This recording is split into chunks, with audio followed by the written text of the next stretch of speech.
Bueno, buenas tardes a todos.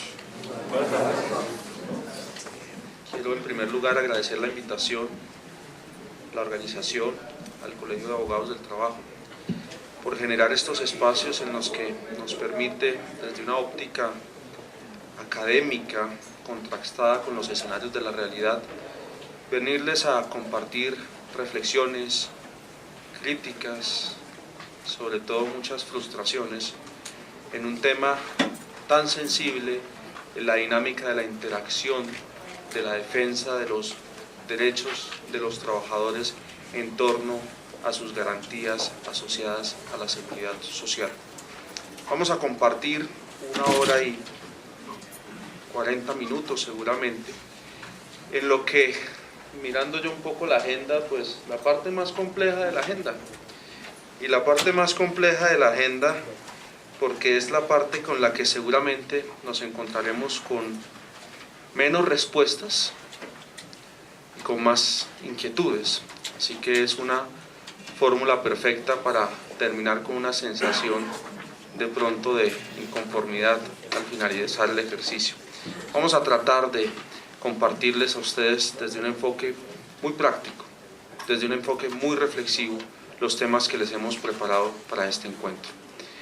Hablar de la seguridad social en este espacio implicaba el reto de poder identificar para ustedes cuáles serían los aspectos que tuvieran mayor importancia o relevancia en el momento histórico que nos encontramos. Un momento realmente determinante, realmente protagónico, fundamentalmente por el hecho de estar caracterizado por lo que podríamos identificar como una transición normativa, como una transición política y en últimas como un cambio conceptual, ideológico en torno a la relación trabajador-empleador, trabajador-entidades del sistema de seguridad social, empleador-entidades del sistema de seguridad social. Para eso hemos preparado la siguiente agenda temática. En un primer lugar, y le voy a dedicar bastante tiempo, a modo de introducción, a contextualizar lo que está pasando. Para ello, querré hacer algunas menciones a lo que llamamos la flexibilización y la constitucionalización como insumo fundamental para la aproximación de la temática. Hablar hoy en día de flexibilización y hablar hoy en día de constitucionalización es reconocer las características esenciales que tiene la dinámica normativa en materia laboral y de seguridad social. Flexibilización quiere decir cambio, y vivimos en un permanente cambio. Así que, por ahí algunos decían que no hay nada más cierto en la vida que la muerte. A algún colega le escuché que esa no es una reflexión apropiada porque la muerte supone que ya no hay vida. Así que la cambiamos y les decimos que no hay nada más cierto en la vida que el cambio. Y en materia de las relaciones laborales y en materia de seguridad social, eso sí que es una afirmación absoluta. Vivimos en un permanente cambio. Y la constitucionalización, tutelas, menciones a nivel de corte constitucional que fueron transformando el entendimiento de disposiciones normativas, de nuestros códigos, de nuestras leyes, etc., enmarcada por un fenómeno, por una condición esencialísima que le impone la Constitución a lo que es el desarrollo normativo en torno a la materia que estamos discutiendo. El año pasado veía una estadística asombrosa. Más de 115.000 tutelas se desarrollaron únicamente en temas asociados al sistema de seguridad social, en salud, únicamente en salud. Con ese tipo de referencias, de cifras, no es alocadas a aquellas personas que de alguna manera afirman que frente al reemplazo, al protagonismo que tiene la acción de tutela como instrumento para resolver los conflictos que se presentan en materia de derechos del trabajador, pues pareciera cada vez más evidente que menos se acude a la jurisdicción ordinaria y más se acude a la jurisdicción constitucional. Y pareciera entonces cada vez más evidente el debate idóneo de poder establecer con precisión qué papel juega la Corte Suprema de Justicia en su sala laboral como máxima instancia dentro del ordinario y qué papel juega la Corte Constitucional como máxima instancia de lo constitucional al momento de desarrollar y entender la dinámica de un derecho laboral y de seguridad social. Ahorita ahí en un pequeño cruce decías tantas sentencias y sí, porque entre otras cosas, esos choques de trenes que por ahí nos veíamos en noticias de las tesis de la sala laboral de la Corte, la tesis de la Corte Constitucional, han tenido en la mayoría de los eventos como objeto de discusión temas asociados a la dinámica en derecho laboral y de seguridad social. Y eso como consecuencia de lo que llamamos la constitucionalización. Después empezaremos a acercarnos más a la dinámica propia de la seguridad social. Vamos a hacer una aproximación desde lo que llamamos los objetivos conceptuales e institucionales del sistema. A esa reflexión solo tardará un par de minutos.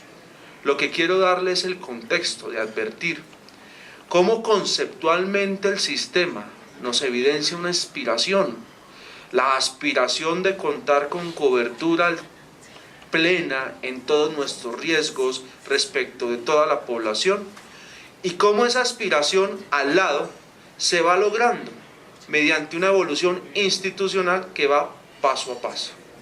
Mientras el sistema tiene claro su objetivo, las instituciones no tienen capacidad suficiente para cumplirlo, y entonces eso implica una evolución institucional. Y ahí les quiero decir en qué vamos en esa fase de evolución institucional y en consecuencia qué podemos esperar, porque parte de las dinámicas y tantas confusiones que se nos presentan es que cuando accedemos a la norma desde una lectura de leer su objeto, vemos que su objeto es muy amplio y garantista. Casi que podríamos decir que desde la lectura de lo que ahí establece satisface las necesidades que tenemos. Pero cuando vamos a interactuar con el sistema para que él reaccione en la garantía de responder lo que en su objeto se define, como que no responde. Y eso es básicamente porque existe una diferencia, una brecha gigantesca entre lo que el sistema define como objeto y lo que el sistema ha logrado desarrollar institucionalmente. Ahí haré un pequeño énfasis sobre lo que llamamos los principios, porque entre otras cosas, con tanta dificultad normativa, son más las normas en materia de seguridad social que en materia laboral. Ahorita vamos a ver una gráfica que pareciera un poquito un rompecabezas, que evidencia cómo solo desde el año 1993 se han expedido perfectamente más de 30 disposiciones normativas protagónicas en cuanto a definir instituciones propias de la materia.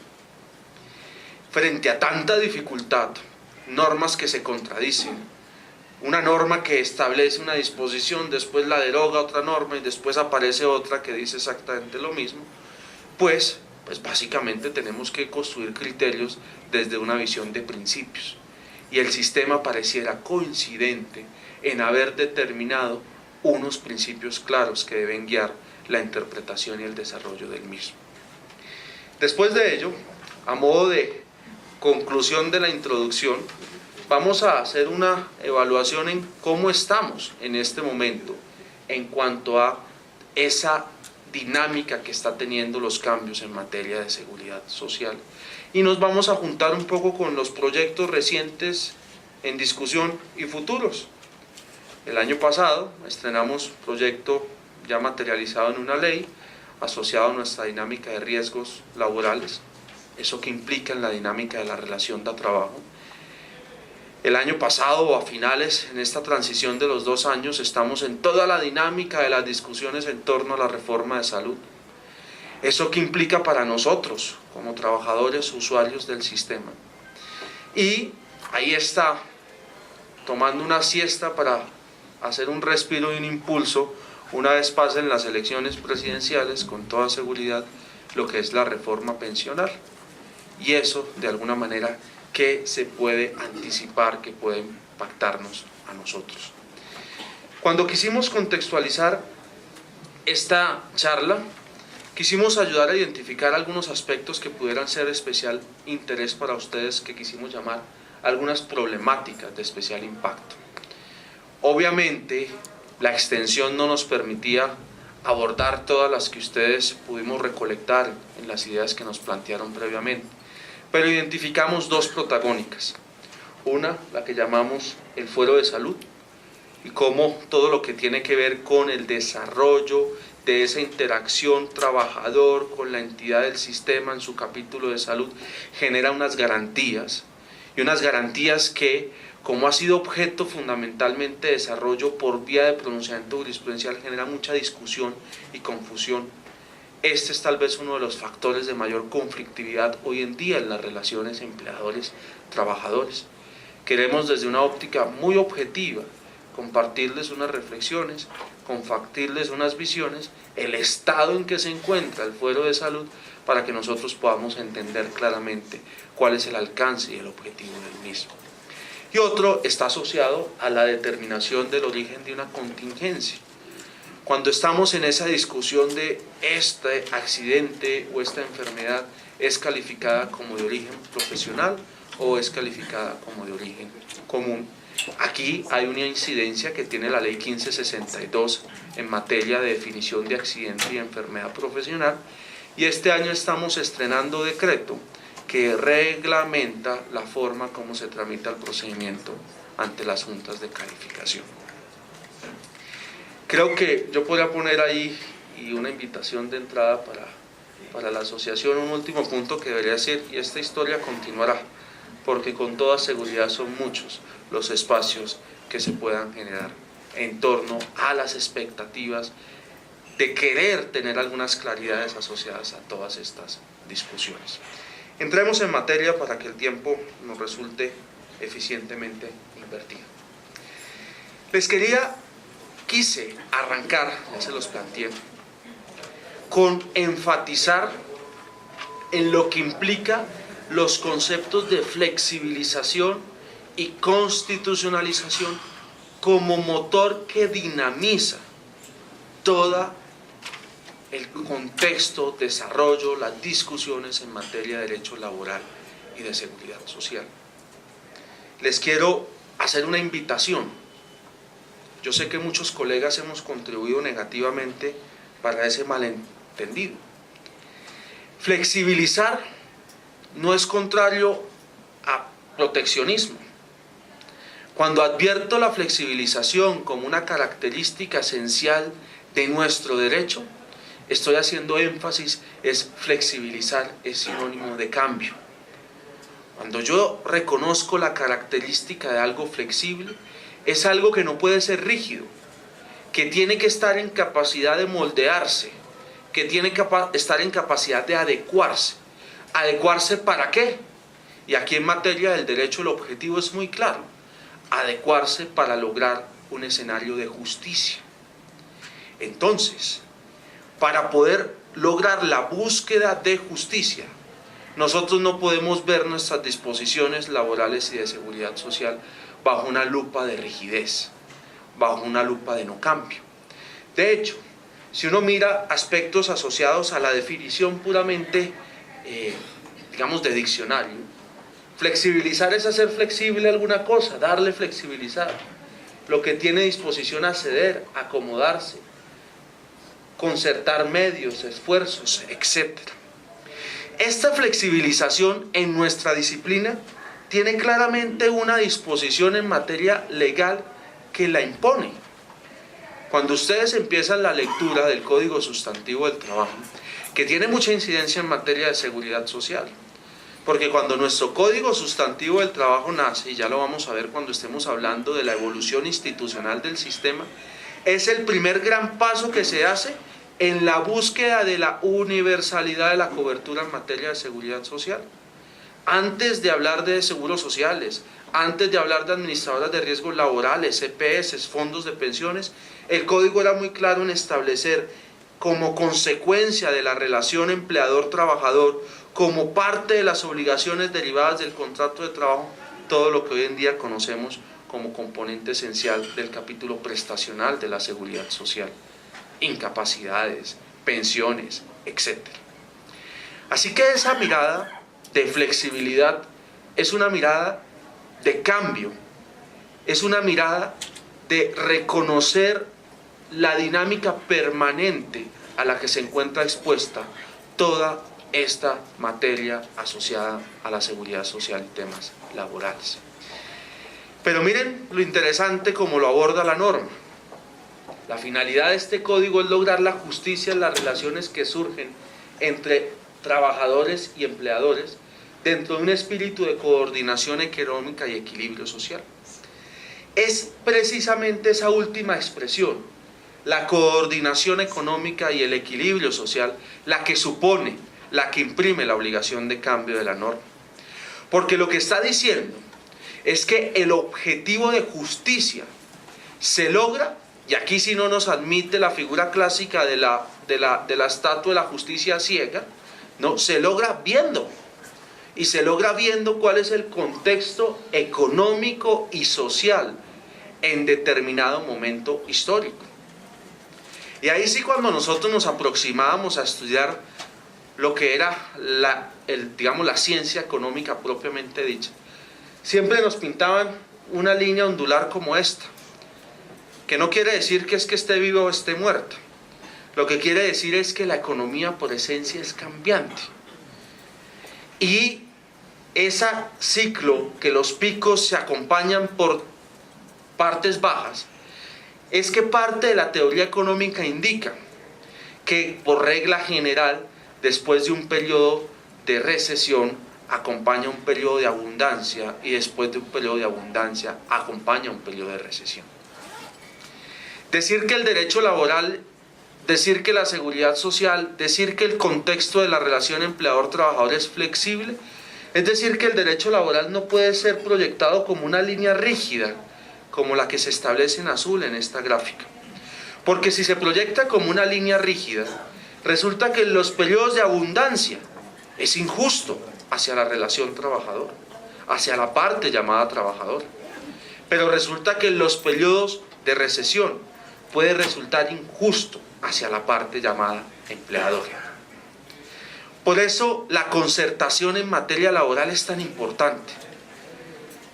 Porque desafortunadamente las normas no se movilizan, no son capaces de tener el ritmo que demanda el poder adecuarse a la realidad del momento histórico que nos encontramos. Y esa misión nos queda de manera preponderante a quienes somos parte de la relación de trabajo, empleador-trabajador. Esto, en esta línea ondular, uno podría describir lo que ha sido la historia de nuestro derecho en los últimos 60 años. Años 50, una época en la cual existía un distanciamiento tremendo entre la estructura trabajadora y Estado. Tal vez me adelanté un poquito más de años hacia atrás. Un distanciamiento muy fuerte, donde ustedes, cercanos a la organización sindical, saben cómo era la actitud del Estado hacia la persecución de las instituciones que agrupaban intereses de los trabajadores. Y dentro de ese contexto social, el derecho laboral surge para brindar garantías. Y surgió de una manera muy poderosa. Hoy en día vivimos en una historia normativa relativamente clara. Pero antes que surgiera el Código Sustantivo del Trabajo, aquí no existía el capítulo prestacional, no existían capítulos indemnizatorios, no existía el contrato de trabajo. Cuando surge, que curiosamente surge por una alianza del sector trabajador con el Estado para superar una crisis como consecuencia de un golpe de Estado que se estaba fraguando contra el gobernante de turno, surgió con un peso tan importante como, imagínense que ustedes hoy en día tienen una relación de trabajo que cuesta cero en cuanto a sobrecostos distintos al pago del trabajador, y aparece un Código Sustantivo del Trabajo que de la noche a la mañana le imprime un sobrecosto del 50-60% entre las cargas prestacionales, las cargas de descansos, indemnizaciones, etc. ¿Justo? Claro que fue justo, en un contexto histórico en el cual la clase trabajadora demandaba la necesidad de lograr garantías que permitieran generar un mejor equilibrio en esa relación empleador-trabajador. Y esa fue la historia que acompañó al derecho laboral por los años 1950 a los años 1990. Fueron momentos de grandes logros en materia de desarrollo de instituciones. Se desarrolló todas las instituciones prestacionales, cesantías, primas, se desarrolló parte importante del sistema de seguridad social. En esa época estaba vigente los temas asociados a las acciones de reintegros por antigüedades, etc. Fueron 50 años donde no se puede desconocer que por lo menos a nivel normativo, porque es claro que había un contexto social complejo, de dificultad de guerra, narcotráficos, guerrillas, etc. Pero por lo menos desde un contexto normativo fueron impresionantes los avances que se lograron en favor del trabajador. En el año 90 las cosas cambiaron. Y cambiaron básicamente, entre otras, porque el Estado colombiano tomó la decisión de cambiar su modelo económico. Pasamos de un modelo conocido como el modelo, digamos, de que el gobierno, el país se autoabastecía con sus propios recursos. Entonces pasamos de ese modelo que se llamaba la sustitución de importaciones. Yo me vuelvo bueno en un recurso, me vuelvo bueno en café, me vuelvo bueno en algodón, me vuelvo bueno en banano, y esos recursos que soy bueno los intercambio con otros países respecto a aquellos recursos en los que él es bueno. Y cambiamos ese modelo por el modelo de la apertura económica. Modelo que no quiero entrar en el calificativo de positivo o no, pero sí que nos ha costado poderlo superar apropiadamente. Básicamente, y esta es una reflexión propia, por la falta de preparación que tenía nuestro país para poder afrontar de manera competitiva esas realidades. Y entonces vinieron todas esas reformas laborales que nos impactaron, ahora impactaron a la clase trabajadora. Ley 50 del 90, régimen anualizado de cesantías, salarios integrales. Salario integral, a mí me gusta decirlo transparente, el salario integral lo que hizo fue quitarle las prestaciones sociales a las personas de un mayor ingreso. Porque bien, el que ya tenía ese ingreso tenía que negociarlo, pero el que contrataban nuevo lo contrataban ya con la condición del salario integral. Y vino la ley 789 con todas esas dificultades de los temas de recargos dominicales, los temas nocturnos, todos los temas asociados a las tablas indemnizatorias, etc. Pero pongo yo al final de este cuadro, porque esta charla no es sobre historia del derecho laboral, ¿qué está pasando en el año 2013? Y yo sí tengo la percepción que nosotros estamos entrando en un momento de cambio. Esas circunstancias que presionaron que la dinámica de flexibilidad de los años 90 hacia acá demandara de la clase trabajadora un mayor esfuerzo, es una dinámica que siento que está en un proceso de transición que en mi sentir se identifica desde el año 2010. Y entonces ahorita nosotros todos estamos confundidos. Nosotros no sabemos si el derecho está más en la línea de proteger al trabajador, proteger al empleador, cuando de alguna manera, ya hace poco lo escribía en una columna que publicamos en un medio, decíamos lo que está es cambiando y se está en estos momentos redefiniendo. Y esa redefinición claramente se acerca a reconocer que las condiciones económicas del país cambiaron. Porque es muy curioso cómo, para ciertos discursos, el país está perfectamente en sus situaciones económicas, pero para otros discursos estamos en una crisis tremenda. Y entonces ese tipo de incoherencias nos confunde. Lo que es claro es que la situación está cambiando. Las tasas de desempleo han disminuido. Que la tasa de desempleo que nos muestran sea la real o no, no entro en esa discusión. Lo que sí digo es que es la misma tasa y la misma fórmula de cálculo que se ha utilizado hace muchos años. Entonces, el hecho que haya disminuido, así no sea del todo la real, implica que ha existido una variación en las circunstancias de desempleo, ¿no? El nivel de inversión extranjera y toda una serie de dinámicas que incluso llevan, y hoy en día el sector empleador así lo percibe, a un fortalecimiento de la dinámica del trabajador en estas relaciones de trabajo. Y ustedes, organizaciones sindicales, son parte de los protagonistas en esta nueva dinámica del derecho del trabajo. Pues miren, cuando uno está en estos periodos de transición y de cambio, todo es incertidumbre. porque se juntan cambios filosóficos, se juntan cambios de normas, se juntan cambios de visiones de autoridades, posiciones jurisprudenciales, etc. Porque parte de la magia que tiene nuestra disciplina es que nada está dicho. Porque como todo se tiene que entender dentro de un contexto social y económico, pues cambia. Si nosotros logramos, por decir algo, sacar avante el proceso de paz, nos toca cambiar las normas laborales. Causa curiosidad cómo no hace parte de las agendas de discusión qué va a hacer el país con más de 2 millones de personas que tienen su fuente de subsistencia de la guerra. Porque la guerra alimenta mucha gente en este país.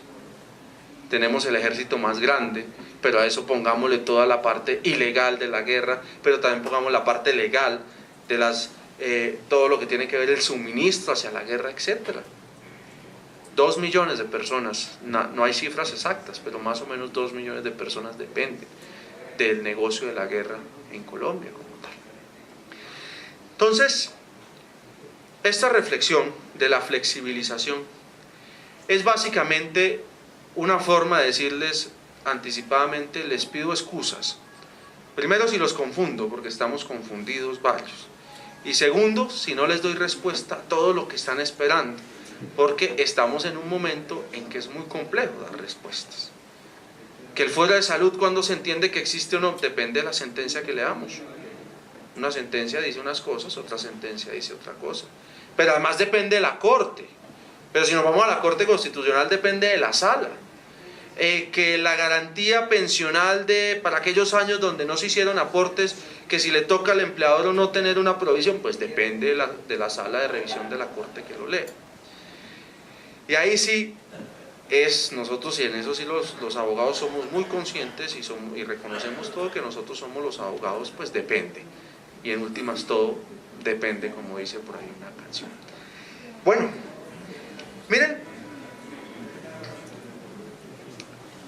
esta flexibilización, y esta es la última filminita de eso, se da, y son muchos los ejemplos. Por vía legal les mencioné los cambios de las normas. Por vía contractual o convencional, cuando nosotros nos sentamos con nuestros empleadores a negociar, deme una cosa, le doy otra, quito, equilibremos, eso es flexibilizar. Y también una que es la más fascinante de todas, que es la jurisprudencial. Cuando la Corte o el juez cambia la interpretación de la norma argumentado en un contexto económico e histórico. El ejemplo que a mí siempre me gusta mencionar, porque es el más claro de todos, es el que sucede, por allá existe una disposición en la norma laboral que prohíbe que si el empleador otorga al trabajador préstamos distintos a los de vivienda, le cobre intereses a esos préstamos. La disposición es expresa. Cuando la Corte Suprema de Justicia en el año 2004 empieza a decir el contexto económico cambió, dice esa prohibición ya no se puede leer, aunque la norma dice no, la verdad es que dice sí, eso es lo que dice la Corte. Y dice no porque en esa época, 40 años atrás, pues era una forma de proteger al trabajador porque no habían fuentes de recursos de créditos formales y entonces eran muy común las prácticas de los empleadores de los trueques, de le presto y me paga con los intereses, yo le pago su salario con los intereses, etc. Mientras que en el contexto actual, y eso nadie lo puede negar, tal vez la fuente del préstamo más económico para el trabajador es el que otorga la propia empresa. Y entonces la Corte ahí dice, en ese año 2004, dice no, la norma dice que sí se puede prestar intereses, lo que no pueden ser es que sean más altos de lo que cobran los bancos. Pues ustedes leen el texto de la norma y por ninguna manera aparece, pero no es una lectura equivocada. Lo que pasa es que eso hace parte de la magia de nuestra disciplina, y es que el contexto puede imprimirle el condimento especial para que la receta ahora sepa de manera distinta, y ahora sabe a que sí se pueden cobrar interés. Y son muchos. Que si puedo anticipar las cesantías para leasing de vivienda, la norma no dice, pero hay que contextualizar en su entorno cuál es la dinámica económica que está sucediendo. Vayámonos ahora a la constitucionalización. Y en esto, yo creo que nosotros los laboralistas nos sentimos un poco prepotentes. Pero sí, el trabajo es un derecho de mejor familia, de acuerdo a nuestra Constitución. Y es de un derecho de mejor familia porque nuestra Constitución es clarísima. en decir que el trabajo es uno de los fines del Estado.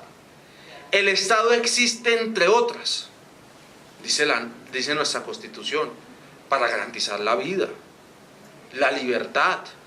Y al mismo nivel de vida y libertad pone el trabajo. Y entonces es un derecho fin. Y un derecho fin quiere decir que todas las instituciones que se organizan en torno a los objetivos constitucionales tienen que estar alineadas con ella. Si no están alineadas con ese fin, esa institución se convierte en una institución inconstitucional. Y entonces, ¿aquí qué pasa? Que cuando uno observa cómo se aborda, aquí me faltó ese gráfico, cómo se aborda, por ejemplo, la institución de la empresa. La empresa no es un fin del Estado. Constitucionalmente la empresa está establecida como un instrumento para cumplir los fines del Estado. Y dice, un instrumento que tiene una responsabilidad social. Aquí la empresa tiene el respaldo constitucional si mira, si conduce su actuar bajo esa visión de una finalidad social. ¿Y cuál es esa finalidad social? Crear empleo.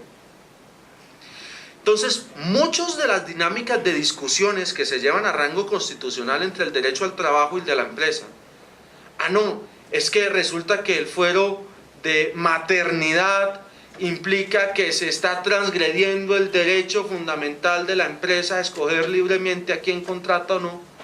Pues es una discusión que se pierde, porque estamos poniendo a discutir dos derechos de diferente categoría.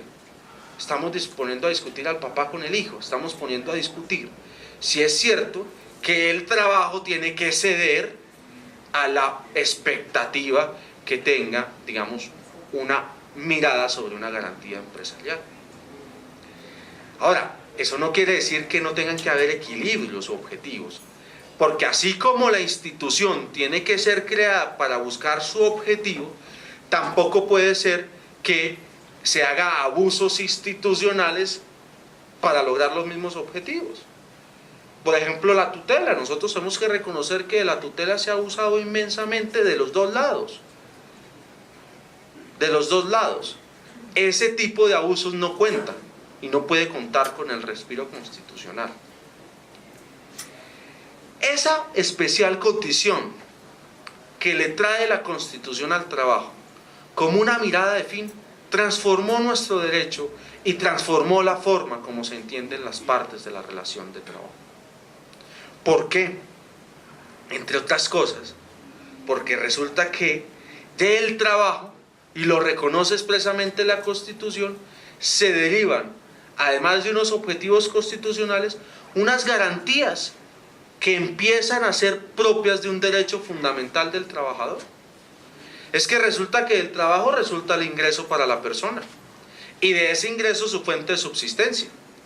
Entonces, ese derecho fin, el trabajo, se acompaña además de derechos constitucionales fundamentales, mínimo vital y móvil, por ejemplo, el que les estoy planteando. Entonces, ahí empieza a ser una fórmula más que poderosa, fin constitucional con derecho fundamental. Y en este caso particular quiero hacer mención a la aproximación que hace nuestra propia Constitución sobre el derecho a la seguridad social. Resulta que cuando ustedes ubican la seguridad social como derecho en la Constitución, lo van a encontrar en un capitulito que se llama los derechos económicos y sociales. Al principio de la Constitución están los derechos fundamentales. Ahí, por ejemplo, está el de libertad de asociación, pero no está el derecho de seguridad social. Pero resulta que, muy de la dinámica de conflictos que se dieron entre empleadores y trabajadores, o entre entidades del sistema de seguridad social y trabajadores, la Corte Constitucional empezó a desarrollar dos conceptos tremendamente importantes en torno a la figura de la seguridad social.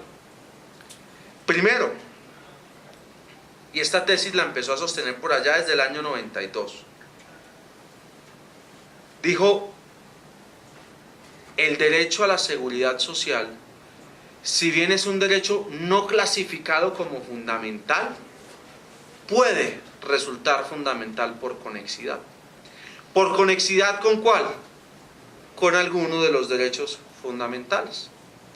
¿Por qué? Porque en un principio pues todo ese debate se daba para decir la acción de tutela es para proteger derechos fundamentales y entonces no es un mecanismo válido para reclamar discusiones en salud, en pensiones o en riesgos laborales. Y si uno lo abordaba desde una óptica puramente sistémica de la norma, tenía razón el argumento. Porque el constituyente no puso a la seguridad social en el capítulo de derechos fundamentales. Lo puso en otro capítulo, que se llaman los derechos de segunda generación, económicos y sociales. Y la característica esencial es que esos derechos de segunda generación no pueden ser objeto de protección por vía de una acción de tutela. Para superar esa barrera, muy rápidamente, porque creo que en últimas lo que pasó fue un desconocimiento constitucional a una realidad, la Corte Constitucional desde el año 92 desarrolla la teoría de la conexidad. Si bien es cierto, el derecho a la seguridad social es un derecho no fundamental, es un derecho que puede tornarse fundamental si tiene conexión con otro. Eso lo que quiere decir es que la tutela no es para todos los conflictos que se derivan en torno a la seguridad social, sino solo para aquellos en los que el reclamante, el accionante, pueda hacer evidente que se está poniendo en riesgo una circunstancia asociada a un derecho fundamental. Y ahí sí, ¿cuáles? Mínimo vital y móvil, derecho fundamental de la vida, entre otros. En el caso particular de la salud, pues la ventana es gigante, porque la conexión de la salud con la vida es evidente. Obviamente, la ventana es gigante, pero no quiere decir que todo pase por vía de una acción de tutela. ¿Qué debe estar de por medio? La comprobación efectiva que determinada patología no atendida está poniendo en riesgo la subsistencia de la vida del paciente. Ahora, aquí sí los abogados tenemos muchos conceptos, los médicos sí que tienen muchísimos más. Así que de una misma enfermedad algunos dirán que se va a morir, otros dirán que no va a pasar nada, otros lo matan y lo resucitan a los 45 minutos, puede pasar todo lo que pueda pasar.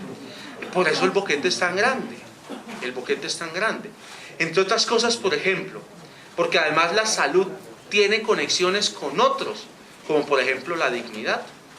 Puede ser que yo no me vaya a morir, pero es indigno vivir con una bolsa que, a través de la cual, digamos, expulso mis excrementos y no me han autorizado el tratamiento para hacer la cirugía correctiva.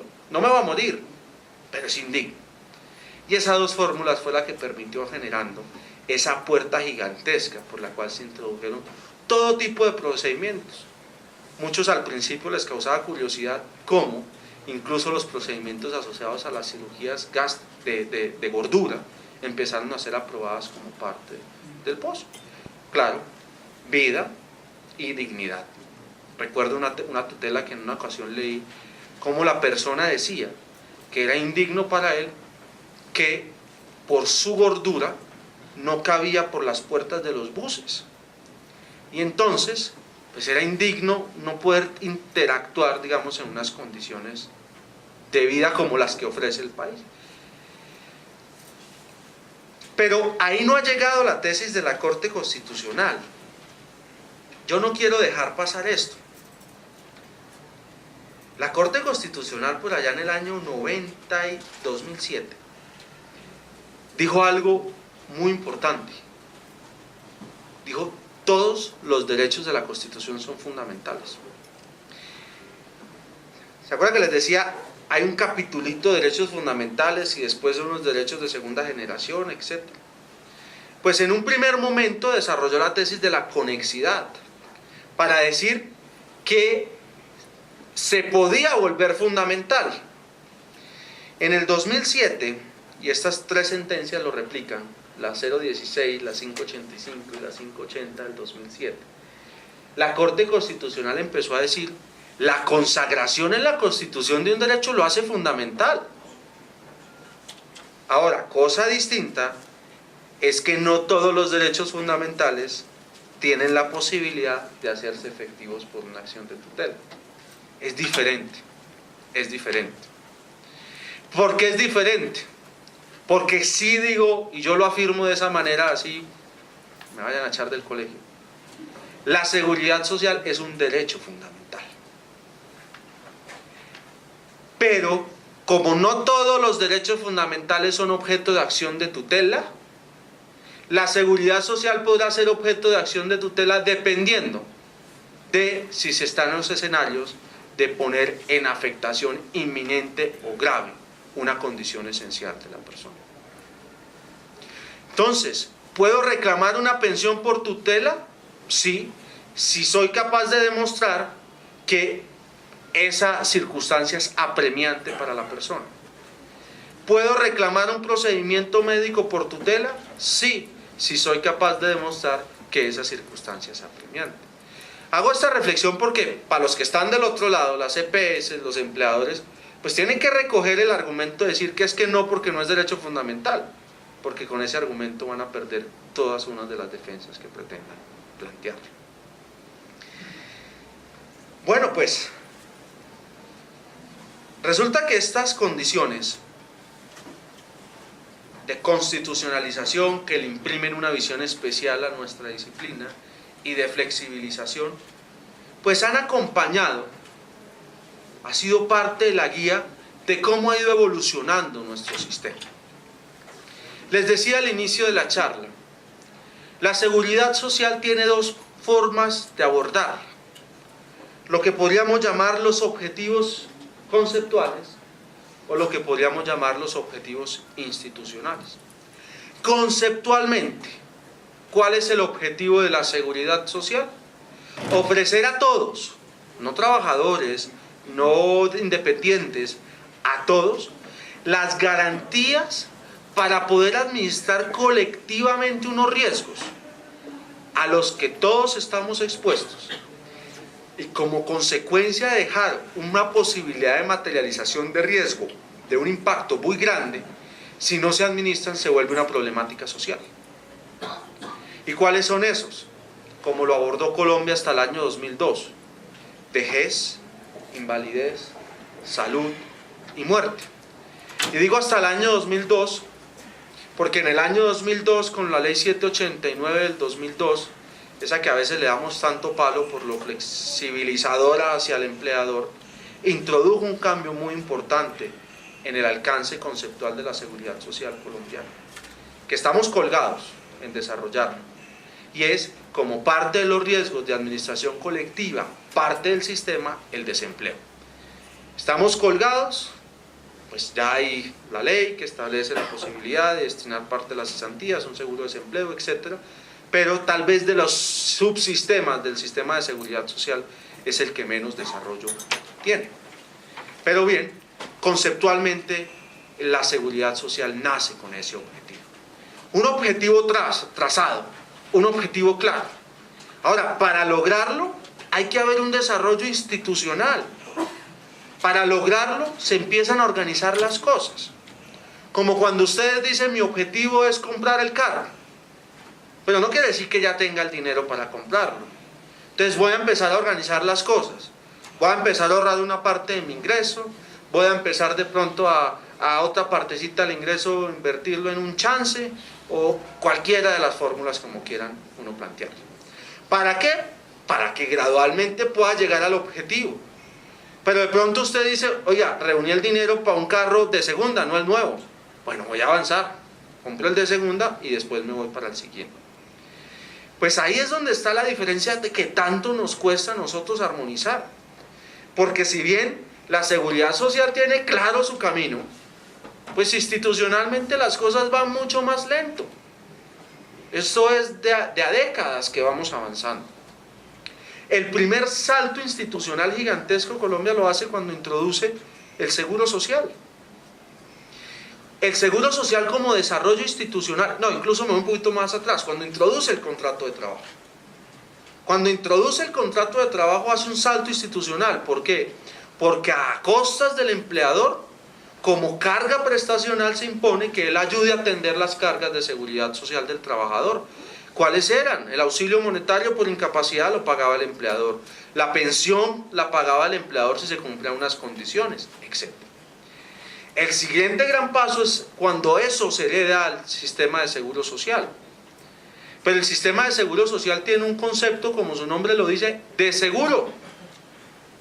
Y la parte fundamental de un seguro es que es un contrato, que es un negocio.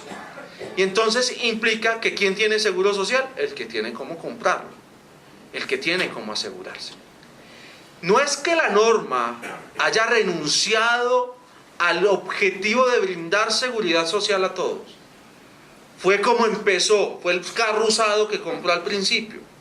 Dijo, para hacer un paso institucional, vamos a abrir un seguro social al cual se vincularán los que tienen forma de pagar.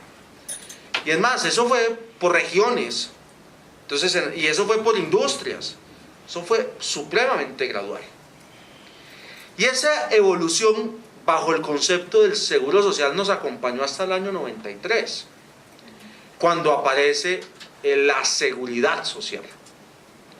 Pasamos del sistema de seguro social a la seguridad social. Y ese es otro avance institucional. ¿En qué consistió? En que ahora el sistema dice, voy a darle la bienvenida, voy a comprar un carro que tiene más espacio.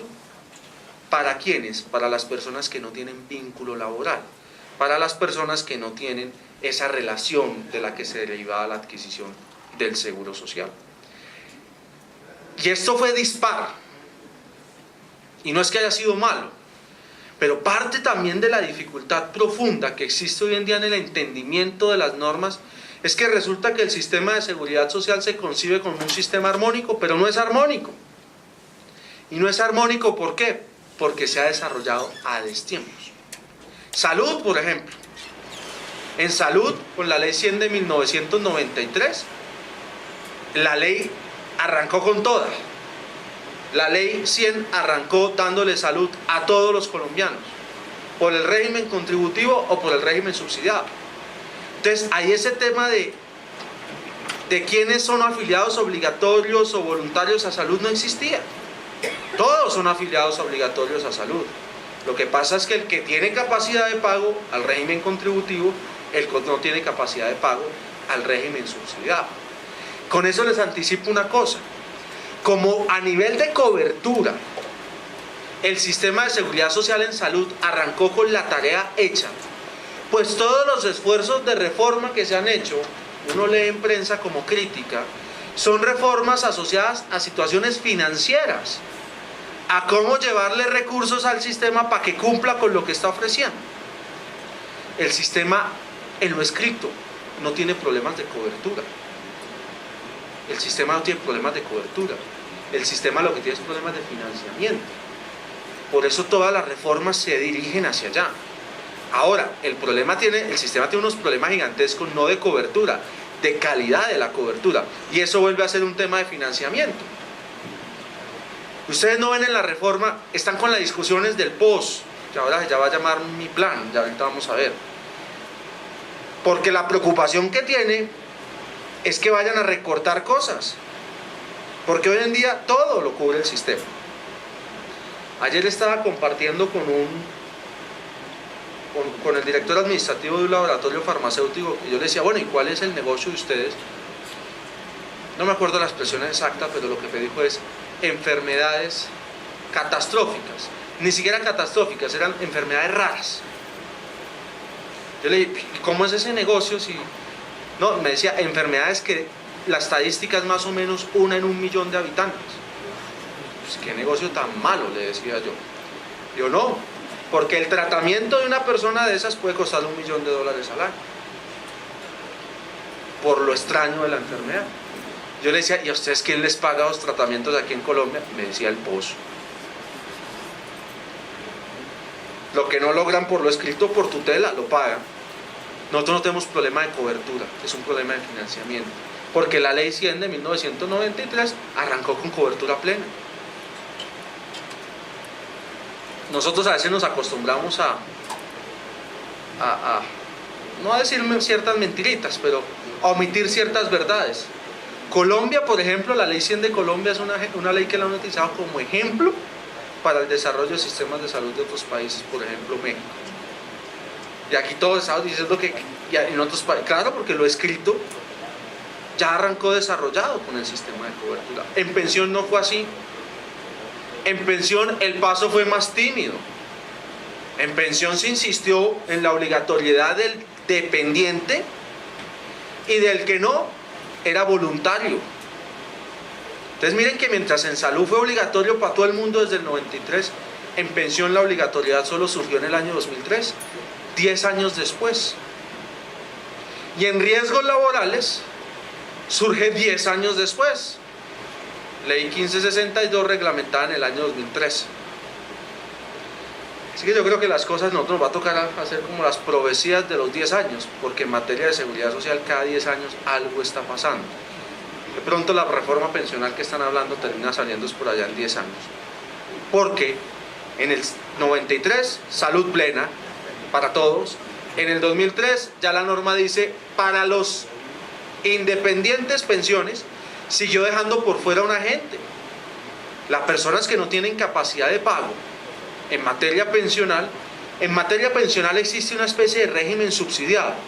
Esto es no técnico como lo estoy mencionando, pero se llaman los beneficios económicos periódicos, los BEPS, que en teoría los desarrollan, los reglamentan en diciembre de este año y enero del siguiente año. En ese momento, en teoría, el sistema pensional cumple su objetivo de vincular a todos. Y en riesgos laborales ahorita vamos por pedazos. Ya teníamos a todos los de contrato de trabajo y ahorita se vinculan independientes, pero no todos, algunos, dependiendo del tipo de riesgo. Entonces, si el independiente hace un riesgo que es calificado 4 y 5, va afiliado obligatorio. Pero si el independiente hace un riesgo que es calificado como 1, 2 y 3, va como afiliado obligatorio solo si el contrato dura más de un mes y está por escrito. Además, con unas dificultades. A mí este año sí que el sistema de riesgos laborales me ha agotado las cuerdas vocales, porque sí que me ha puesto a hablar por todos lados del tema. Porque no funciona. Y no funciona por una razón. Todo el sistema de seguridad social en riesgos laborales se construyó ideológicamente bajo la estructura del contrato de trabajo. Usted no puede forzar a decir, ya, todo eso que construí, sí, ahora metámosle el trabajador independiente. Por eso son todas las dificultades que estamos teniendo. Entonces, esa es la forma como institucionalmente ha ido evolucionando el sistema. Por eso tanta norma. Conceptualmente la seguridad social nació desarrollada. El objetivo era claro, más allá de la tendencia a incorporar otros riesgos como el desempleo, cuando Colombia lo hizo en el año 2002. Pero institucionalmente la seguridad social está en pleno desarrollo y falta muchísimo, muchísimo. Por eso ustedes no se extrañen viendo esto. Ya me devuelvo a esto. Esto es algunas de las normas principales que han generado algún tipo de reglamentación, desarrollo o reforma en materia de seguridad social, solo desde el año 93, es decir, en los últimos 20 años. Y solo algunas, porque si ponía todas, pues no se veía nada. Y todos tendemos a pensar que lo importante es por allá la ley 100, después la ley 797, después que me voy a la ley 100 en el sistema integral, el decreto del 94 en riesgos profesionales, la ley 797 en pensiones, la ley 1122 en salud, la ley 1438 en salud, ahora la ley estatutaria en salud, la ley 1562 en riesgos. Yo no sé si usted, a mí me da risa que es que el mejor regalo de Navidad es la reforma a salud. Pues nos llevan dando ese regalo de Navidad todos los años, porque cada 2 años en este país hay una reforma a la salud. La 1138 definió todo, eso fue el 2011, reforma a la salud. La ley 1122, la ley 1250, por allá está, todas son normas asociadas a la salud. Entonces, pues muy generoso, muy generoso. Ese es el combo, ¿no? Y cada bisiesto, no, el mejor regalo de Navidad es la reforma a la salud, la reforma tributaria, ese es el mismo combo de todos los años. Me vuelvo a las de arriba, porque les decía que frente a este universo tan confuso, pues nunca podemos perder de vista lo que son los principios que orientan el sistema de seguridad social. Miren, a nivel de principios se han desarrollado varias normas. La ley 100, la ley 1438, que fue gran avance en sistema de seguridad social en salud. Y ahorita toda la reforma a la ley estatutaria vuelve y menciona los temas asociados a principios. Son muchos, pero quise escoger los que considero importantes y determinantes para que ustedes puedan identificar cuándo una circunstancia a una situación de prestación derivada del sistema admite alguna protección especial. El de universalidad, que básicamente lo que establece es que esa institución del sistema tiene que evolucionar a que logre la cobertura de todos los riesgos para todas las personas. El de solidaridad, nos reconocemos pobres. El país se reconoce que no tiene los recursos para atenderlos.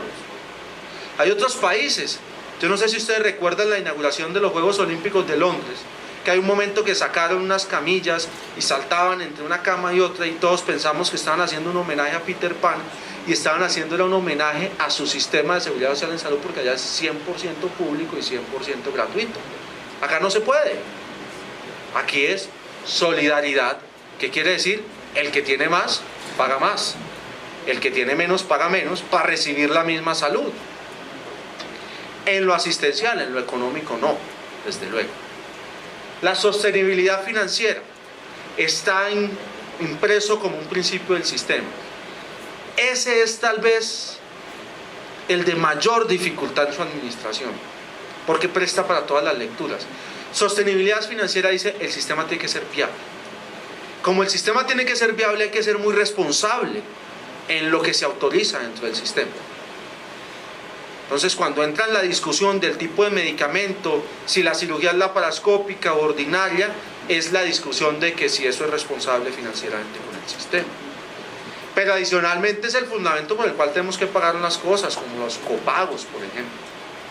Es el fundamento por el cual entre más ganemos, más tenemos que pagar en nuestro sistema. Nos aparece uno que yo lo veo poco mencionado, lo llaman el enfoque diferencial en la ley estatutaria, ahora lo llaman como enfoque bueno, una expresión un poco más rara. Pero me parece más claro acá, el enfoque diferencial lo que está diciendo es, el sistema tiene que reconocer que no todos tenemos las mismas condiciones. Este es un principio propio del sistema de salud. Y me llama la atención cómo dice, el Sistema General de Seguridad Social en Salud ofrecerá de manera especial garantías y esfuerzos encaminados a la eliminación de situaciones de discriminación y marginación. Y entre esas, por acá me mencionan personas con condiciones de discapacidad, por ejemplo. El criterio de equidad. Ese criterio lo empezó a gobernar la Corte Constitucional cuando dijo, equidad supone que el sistema de seguridad social garantiza el acceso al plan de beneficios a afiliados independientemente de su capacidad de pago. Fue bajo ese criterio que se dijo, no tiene por qué ser diferente el post del subsidiado del post del contributivo. Y finalmente el de progresividad, y es un poco la gradualidad del sistema. Aquí sí, como dice por ahí una expresión popular, aquí se hacen normas para echar para adelante, no para echar para atrás. Y entonces la progresividad implica que cualquier modificación normativa, no quiere decir que no pueda cambiar cosas, quitar cosas, no, pero tiene que estar con una lógica, con un contexto, y es que se hace para avanzar en la consecución de mejorar las garantías de cobertura. Pues bajo estas reflexiones miremos qué ha pasado.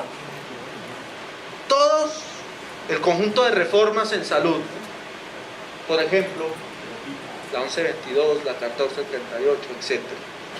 Como ya la norma de la ley 100 nació madura en la cobertura, pues han estado dirigidas a la consecución de recursos, porque la cobertura estaba garantizada desde un principio. A nosotros como trabajadores no nos han tocado, al empleador sí le han tocado, le han subido las cotizaciones. Antes era el 12, hoy en día es el 12.5, yo el trabajador sigo pagando el 4, el empleador paga el 8.5. Ahora, a nivel de cuotas moderadoras eso sí tiene sus movimientos. Pero todas las reformas básicamente están dirigidas a temas de recursos financieros. Por eso las reformas normalmente no nos tocan. ¿Quiénes están preocupados? Las entidades del sistema, las clínicas, las EPS, los médicos ahora, porque les están tocando por ahí el tema de acreditaciones médicas. Y claro, esta reforma que está en camino sí está queriendo tocar el POS. Y ese sí nos tiene que causar un poquito de preocupación. Ahora, les digo una cosa, si lo toca, se cae. Porque esto viene constitucionalmente. Ahora, la norma pretende decir que la seguridad social es para todo, pero pretende establecer unas exclusiones. Y eso es muy peligroso porque entramos en el escenario del concepto médico sobre la exclusión del sistema. En pensiones, eso sí nos ha tocado a nosotros un poco más. Porque en pensiones se ha querido captar recursos en materia de sostenibilidad. Y entonces la sostenibilidad del sistema ha implicado mover las prestaciones, ha implicado temas como por ejemplo el desmonte del periodo de régimen de transición, ha implicado temas como por ejemplo toda la estructura de los aportes, digamos, al fondo de solidaridad pensional. Pero adicional a eso, pues también todas las modificaciones han ido avanzando hacia una incorporación gradual de la universalidad, de ir metiendo gente que no estaba cubierta dentro del sistema. En riesgos nunca ha habido problema de sostenibilidad financiera. El sistema de riesgos parece que desde un punto de vista de estructura de negocio es el más viable de todos. Por eso las reformas en materia de riesgos laborales no han tocado la estructura financiera. Lo que han tocado es la estructura de incorporación gradual de la universalidad también. La reciente reforma refuerza un poquito el tema de inspección y vigilancia y refuerza un poco los conceptos de prevención en el trabajo como tal. Lo que está pasando es esto de acá, les decía, pues para nosotros no ha tenido algunos efectos, pero no podemos declararnos del todo impactados. En salud, en teoría, cobertura plena. Lo que pasa es que esa garantía de cobertura plena sí se ha traducido para nosotros en una dificultad acceder al servicio, por el costo. ¿Por qué? Porque si bien institucionalmente dice hay cobertura plena, el sistema no tiene cómo garantizarla. Ahí hay incoherencia. Por eso, entre otras cosas, como el sistema ya lo dice, pero no hay institución, ahí viene el tema de tutela.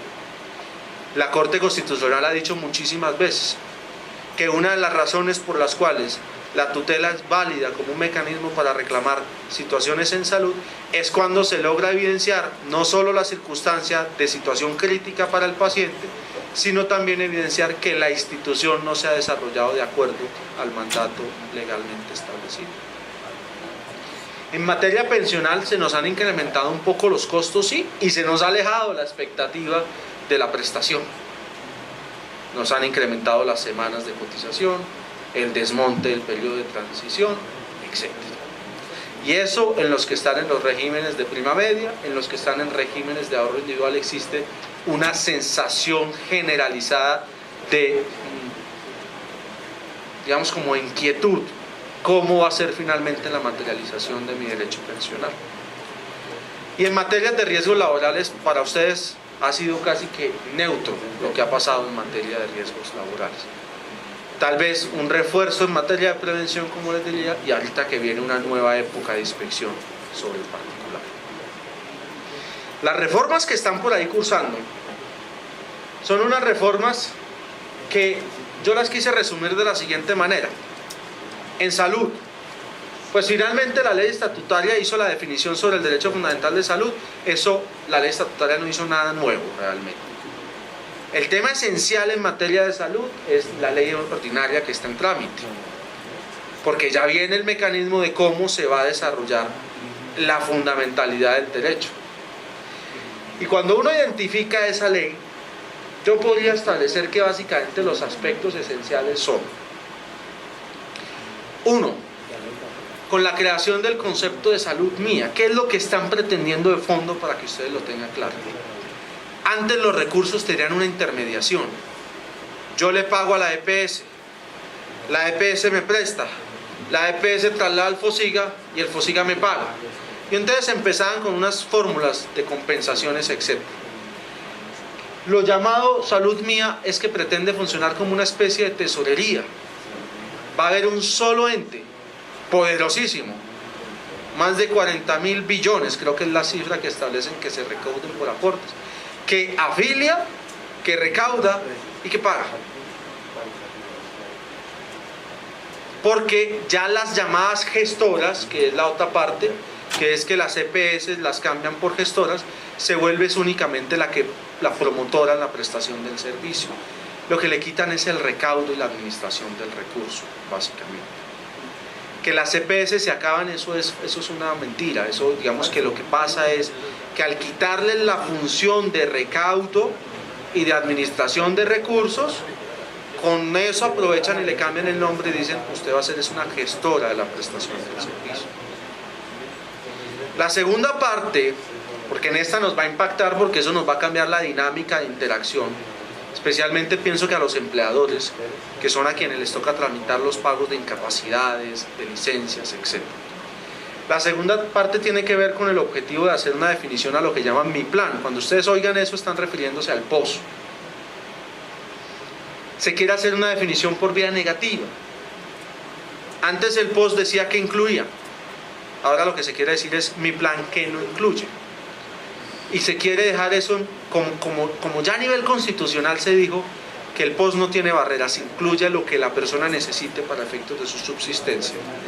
Lo que se quiere básicamente es quitar del criterio del juez, quitar del criterio del médico que justifique o respalde el procedimiento y llevarlo a un organismo que se pretende crear, que lo conforman las sociedades médicas, que se conforman con el Ministerio de Salud para que ellos digan qué enfermedad se excluye.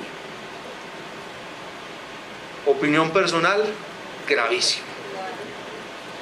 Gravísimo porque eso es quitarle lo que se había logrado en el sentido de la inmediatez de la acción de tutela como mecanismo para acceder a una prestación médica importante. Porque ahora lo que va a pasar es decir que quien dice que eso debería estar incluido, estando excluido, no es el médico de la clínica, sino es el Ministerio de Salud a través de esa institución conformada con las instituciones médicas, científicas, etc. Ahí claramente está pretendiéndose corregir o tapar el hueco que generó la acción de tutela para acceder a los servicios, poniéndole un filtro. Ahora, yo no defiendo el mecanismo anterior porque ese también era grave porque había mucha irresponsabilidad del acto médico en la justificación de los temas. Lo que pasa es que así como dicen, ¿cuál mal es peor? Ese o el mal de que ahora vamos a dejarlo en una super sociedad científica, la definición sobre el particular. Ese sí que nos va a impactar a nosotros. La integración vertical también nos va a impactar, porque esa es parte de las causas que dificulta el acceso a los servicios médicos. Cuando la cartera pertenece al mismo, cuando la cartera pertenece el mismo es el que presta el servicio de salud que el que lo paga, pues ahí es donde se empezaba ese filtro de que el que presta no autoriza el servicio y perdía esa autonomía o esa independencia al momento de ordenarlo. El gobierno nacional como gran medida dice: vamos a prohibir que todos pertenezcan a la misma sombrilla para garantizar independencia. Uno es el que presta el servicio y ordena al médico y otro es el que lo gestiona. Eso tiene intereses económicos, los que ustedes quieran. Y claramente, como se veía que eso esa integración vertical iba a ser suficiente para que la reforma se cayera, el gobierno salió con una medida, perdónenme lo político, pero ustedes me pusieron a hablar de un tema político, pues salió con una medida de las que conocemos, que yo llamo agua tibia o cafés con leche. Vamos a permitir la integración vertical en los niveles básicos. ¿Ustedes saben qué son los niveles básicos? La atención de urgencia y la atención médica generalizada. Es decir, que no la prohíben en los especializados. Pero es que el negocio grande, ¿dónde está? No el negocio en lo económico, sino el volumen, ¿dónde está? En la atención básica. En la atención básica. Entonces ahí creo que finalmente no vamos a terminar. Con peor, porque va a terminar fortaleciéndola en la atención básica, que es el que en el momento de urgencias o en el momento de la atención general le dicen que está necesitando para ese instante. En pensiones, el gobierno se dio cuenta, después de la fallida reforma a la justicia, Hace poco, por ahí se me ocurrió una frase que decía yo: miren, este país se volvió tan complejo hacer reformas estructurales, se volvió tan complejo modificar instituciones sensibles, que cualquier cosa mediocre que se haga ya se califica como positivo. Ayer el gobierno nacional en su discurso decía: la reforma no es tan mala como cree, o sea, reconoce que es mala, lo que pasa es que no es tan mala. Imagínense eso, no es tan mala como creen. Me acuerdan por allá una campaña de un presidente presidencial a Costa Rica que decía: soy el candidato menos peor, o sea, reconocía que era malo. Estamos en un momento complejo por la circunstancia del debate político de las elecciones. Entonces, como se juntó todo eso, el gobierno dijo: yo no puedo sacar al tiempo ley de paz, fuero militar, salud, pensiones, ya se me cayó la justicia, etc. Y entonces dijo, se había comprometido que la pensiones salía antes del 20 de julio, no salió, la están trabajando, pero ahí está. Pero ese ahí está, eso no va a pasar nada de aquí hasta que haya nuevo gobierno y nuevo ministro, etc. Es que ya vienen las elecciones. Y nadie se le va a medir en un debate electoral a meterse en la dinámica pensional. Por eso esto que se les voy a decir sí es lo más noticioso y lo más incierto del mundo. ¿Qué es lo que quiere la reforma? La reforma quiere introducir en Colombia un sistema aprobado en otros países que se llama el sistema de pilares. Básicamente lo que quiere establecer es un mecanismo de complementariedad entre una parte obligatoria de pensión y una parte, digamos, voluntaria o de ahorro. De tal manera que todos tendríamos prima media y todos tendríamos ahorro individual. La prima media para el nivel básico de la pensión y ahorro individual para el nivel de esfuerzo mayor. Dejarle un riesgo de financiero al ahorro individual y dejarle una garantía financiera a la prima media. Entonces es una composición doble. Eso es, digamos, no es nuevo. Pareciera que pudiera ser una salida interesante. Pareciera un rescate para el sistema público, entre otras, porque se quiere decir que el sistema ahora lo administran los dos. La integralidad es que, por ejemplo, Colpensiones podría, además de la parte de prima media, ofrecer también la parte de ahorro individual. Y el fondo privado podría ofrecer la parte de prima media y también la parte de ahorro individual. Se ha advertido que eso no va a tocar edades. Pues claro que no va a tocar edades, porque lo que va a tocar es el monto de la pensión. No va a tocar edades porque ya se imaginarán cuál va a ser la pensión básica, el salario mínimo. De ahí para adelante, uno o dos salarios mínimos, de ahí para adelante ahorre lo que pueda. Entonces no hay necesidad de tocar las edades porque el equilibrio financiero lo dan, porque aquí la pensión la van a terminar direccionando un poco a una pensión menos grande. O sea, en el fondo lo que se está buscando es seguir avanzando en el mecanismo de disminuir el monto de las mesadas pensionales. Ahora, se habla de un régimen de transición, 10-15 años, y que eso implicaría que a muchos de ustedes no los tocaría, a muchos de nosotros sí seguramente nos tocaría. Pero esto sí es un dato puramente noticioso, porque el tema de la reforma pensional va bastante más quieto. Y en riesgos laborales, pues la reforma se materializó. La reforma se materializó básicamente con la ley 1562 y con los alcances que les mencioné. Bueno, ya para que nos rinda y este último pedacito, pues hablemos un poco de estas dos problemáticas que quisimos aportarles. El llamado fuero de salud. La expresión fuero ustedes la conocen. Fuero es un beneficio. Un beneficio que tiene una persona por cumplir determinadas condiciones, que implica que tiene un tratamiento diferente respecto del común. El fuero presidencial solo lo juzga el Congreso. El fuero de los congresistas solo lo juzga la Corte. El fuero de los magistrados solo lo juzga el Congreso. El fuero sindical, dependiendo del fuero, pero digamos el fuero sindical legal, que no me pueden desvincular, despedir, que no me pueden trasladar sin que exista una autorización previa de una autoridad judicial. El fuero sindical circunstancial, que no me pueden despedir sin justa causa durante el periodo de la negociación o del conflicto. El fuero de maternidad, que no me pueden terminar el contrato de trabajo sin autorización previa del ministerio. El fuero de salud, que no me pueden terminar mi contrato de trabajo sin autorización previa del ministerio y que goza en mi favor las garantías de la rehabilitación y de la garantía de la reubicación.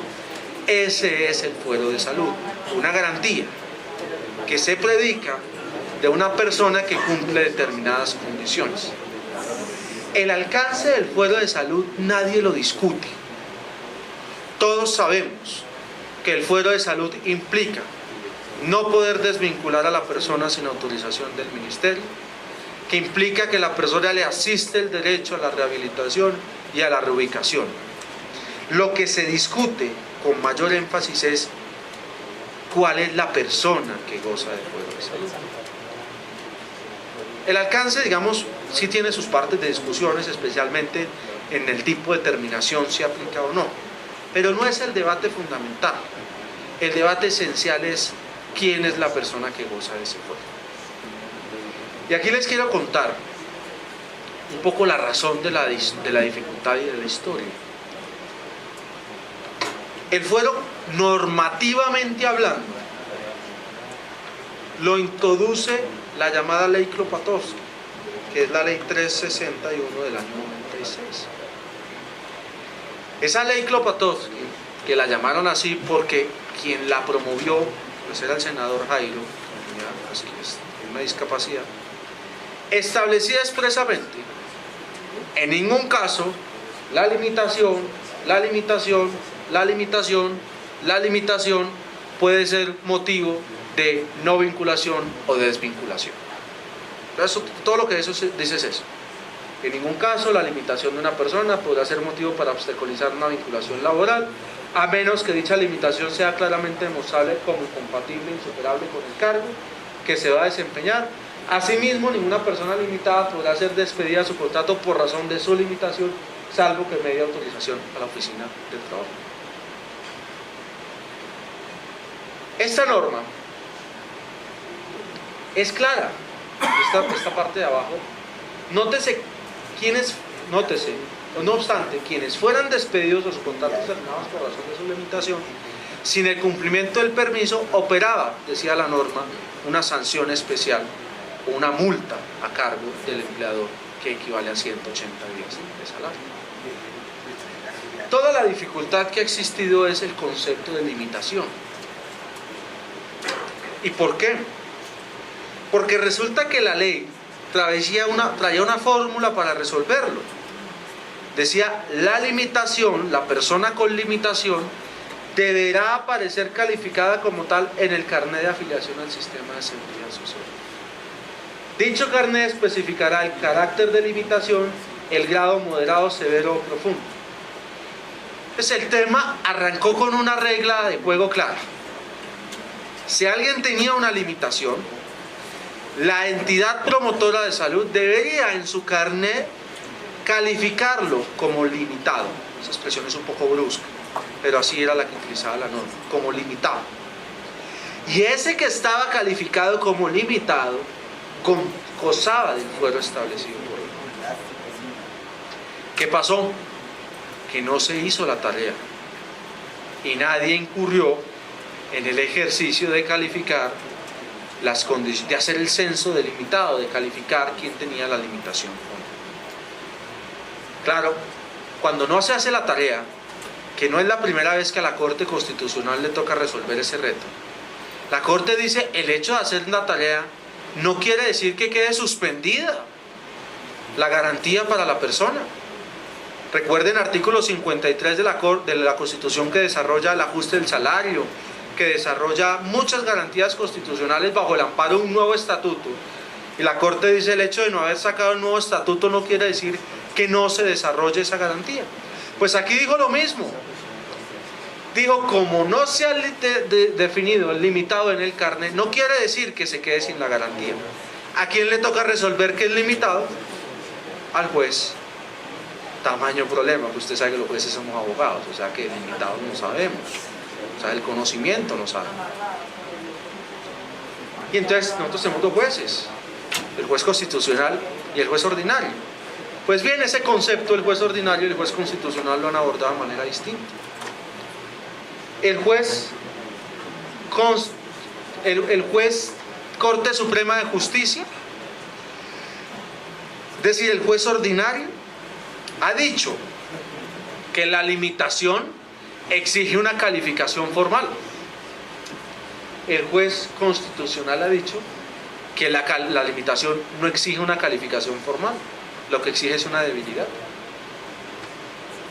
Mire lo que dijo la Corte, y esto sí es una tesis de ella más o menos consolidada.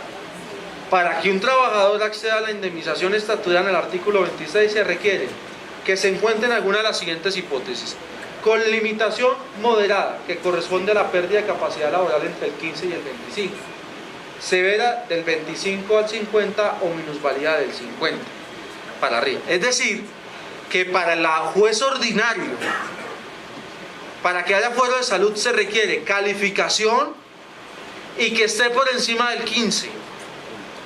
Si no está por encima del 15, no es garante de la garantía del fuero de salud. Yo no quiero salir en defensa de nadie, pero le reconozco a la Corte que hizo por lo menos la tarea de establecer un criterio objetivo.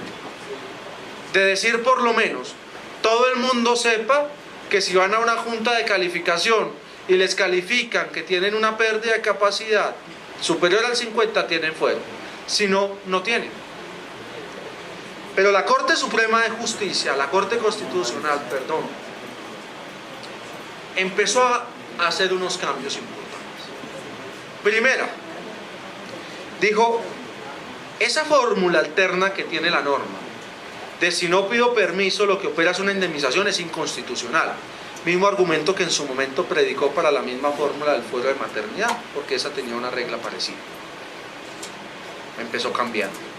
Pero adicionalmente dijo, el concepto de limitado es un concepto que se acerca al de discapacidad.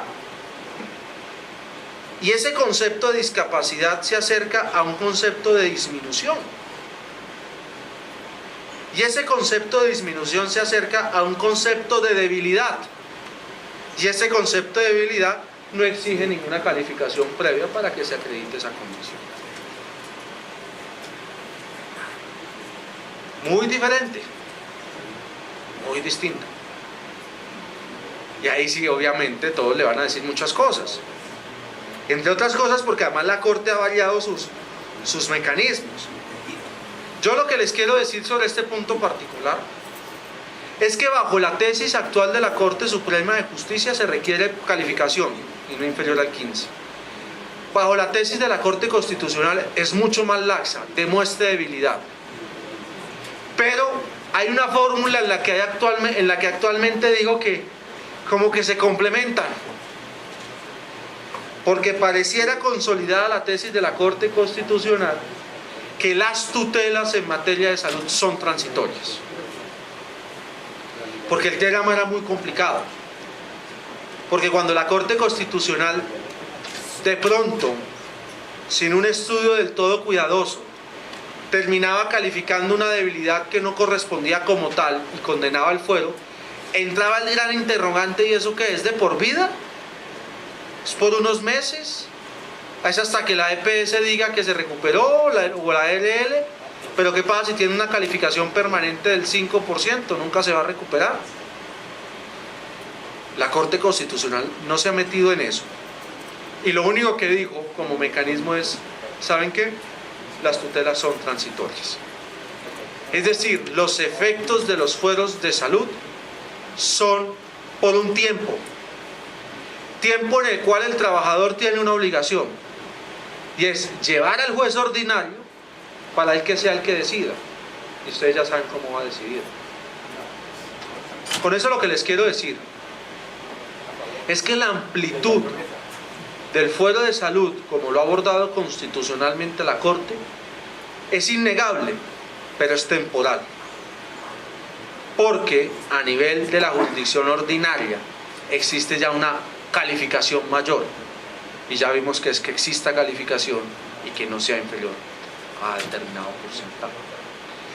Por eso a ustedes les puede pasar que ponen una tutela, la ganan, reintegran, 6 meses para que inicien un proceso, inician el proceso, se demora un año y después de un año lo pierden o lo ganan. Ahora, el problema de la transitoriedad es que uno cómo hace para hacer armónica la decisión de un juez de tutela con la posterior decisión de un juez ordinario. Es decir, el juez de tutela lo reintegró y el ordinario dice que no tenía que reintegrarlo. Y empiezan esas dificultades. Ahí es donde de alguna manera y en distintos escenarios, lo que vengo yo advirtiendo, la idea que venimos promoviendo, es que el fuero de salud, ni el trabajador lo puede observar como una garantía absoluta que promueva una estabilidad perpetua. Quien esté pensando en el fuero de salud como un fuero puramente de estabilidad, pienso que está equivocado.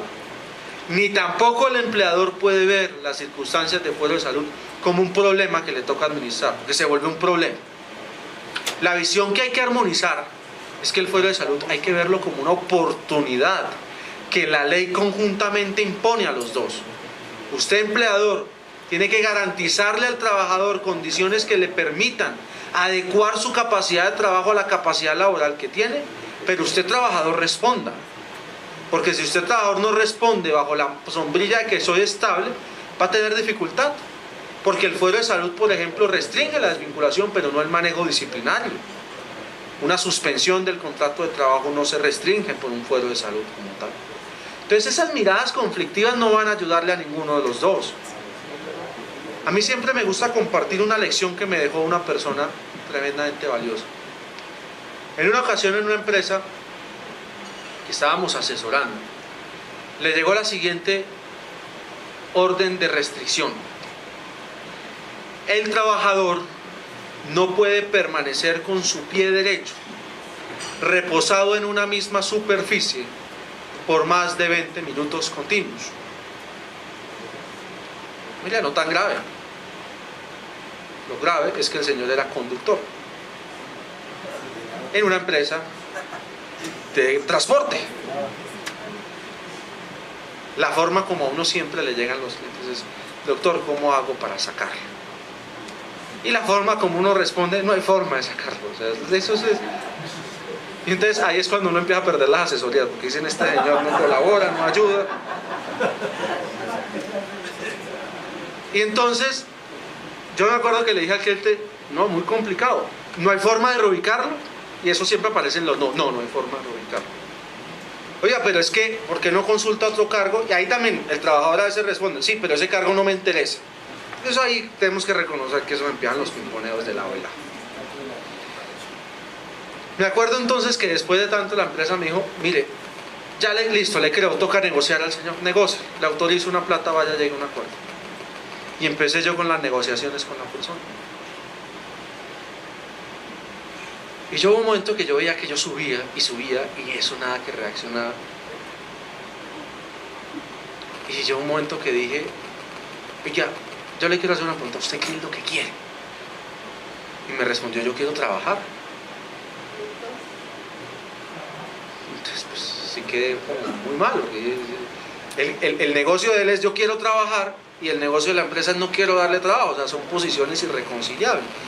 Me tocaba pensar más bien, entonces hablemos con la empresa a ver cómo le generamos un trabajo. Entonces de pronto cómo montamos un negocio, ya la plata da para comprar taxi o para lo que fuera, lo que íbamos en la negociación. Y yo le dije: bueno, ¿y usted en qué quisiera trabajar? Y me dijo: en lo que hago. Entonces ahí sí la empresa dijo: es que se da cuenta, el señor lo que quiere es sacar provecho. Cuando yo estábamos en eso y fuimos un poquito agresivos, el señor le dijo: mire, yo quisiera darles una idea. Y esta fue la lección que a mí me dejó. Miren, todos los conductores llegamos, cogemos nuestro vehículo, y lo primero que tenemos que hacer es ir a alistar el vehículo, ir a la bomba, echarle gasolina y arrancamos. Como lo hacemos al tiempo, y además las dificultades de tráfico en Bogotá lo está haciendo cada vez más complejo, pues hoy en día un proceso de alistamiento de un vehículo está tomando perfectamente entre 45 minutos y 1 hora, cuando eso no debería tomar más de 15 minutos. Yo les propongo lo siguiente: Yo me vengo a la empresa y empiezo a trabajar desde las 2 de la mañana. No voy a trabajar las 8 horas al día, voy a trabajar 4. Pero yo de las 2 a las 6 le alisto todos los vehículos. Porque yo me voy a la bomba, me demoro 10, 15 minutos a esa hora, hago la pausa y después vengo y lo traigo. Y después con otro vehículo me voy, hago la pausa, vengo y lo traigo. Cuando se hizo la suma de cuánto implicaba el alistamiento de cada vehículo en condiciones normales, el señor estaba trabajando 4, pero a la empresa le representaba como 24 horas de trabajo, en términos de lo que implicaba cada hora para la persona. Y ahí aprendí la lección de cómo ese trabajador nos enseñó que él estaba viendo el fuero de salud como una oportunidad para no perder su trabajo, pero quería dar resultados a la organización. El que lo vea así y la empresa que lo vea así, bienvenido, porque eso es construir. El que no, van a rasgarse las vestiduras, todos los conflictos del mundo. El trabajador que quiera ampararse en una estabilidad para no hacer, después eso viene entonces una queja de acoso laboral, persecución, no sé qué cosas. Y la empresa que no esté dispuesta a aceptar, pues el trabajador va a querer reaccionar en su defensa.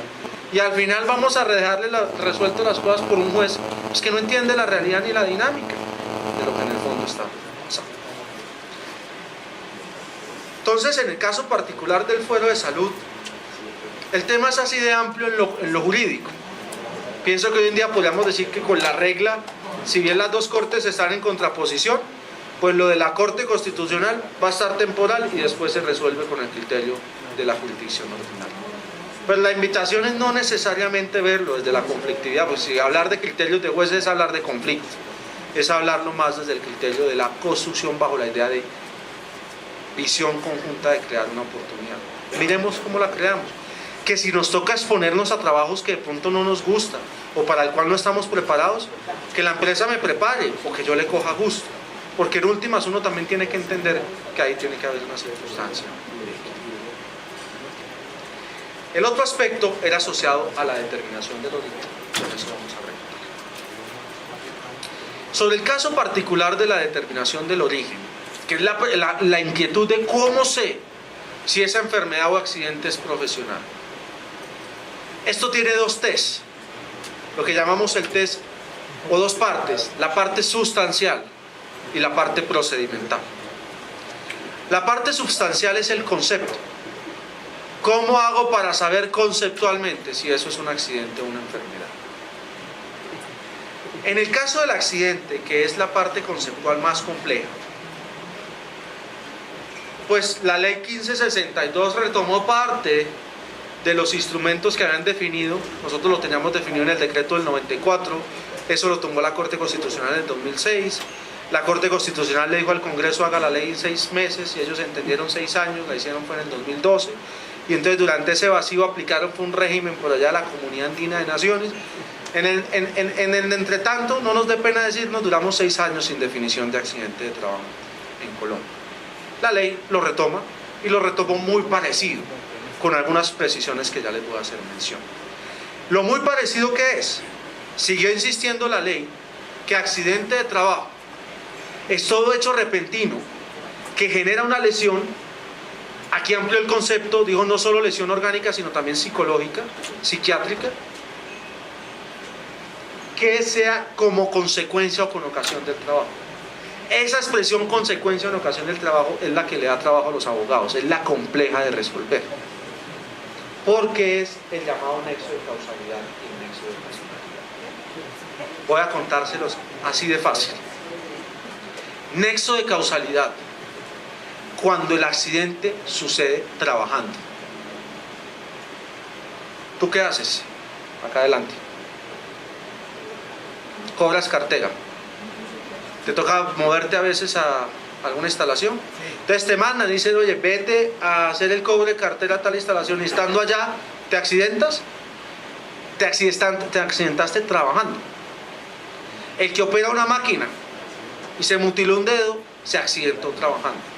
El nexo de causalidad es que la causa del accidente es el trabajo.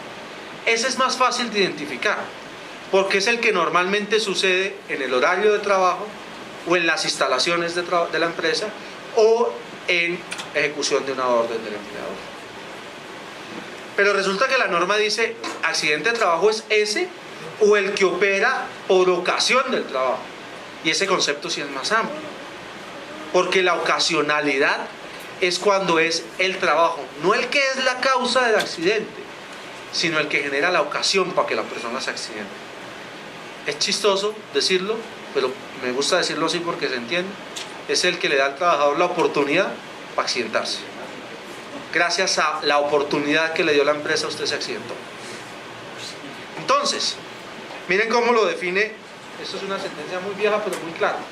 El accidente acaece con ocasión del trabajo cuando éste obra simplemente como una circunstancia, es un hecho más.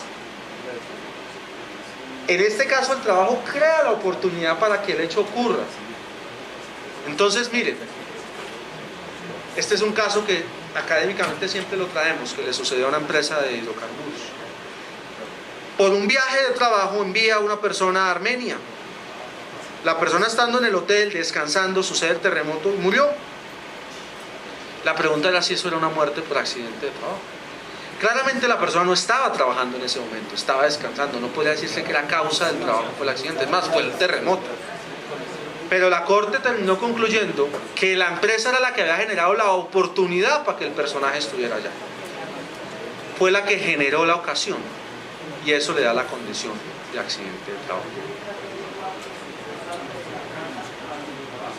No porque en ese caso hay norma expresa.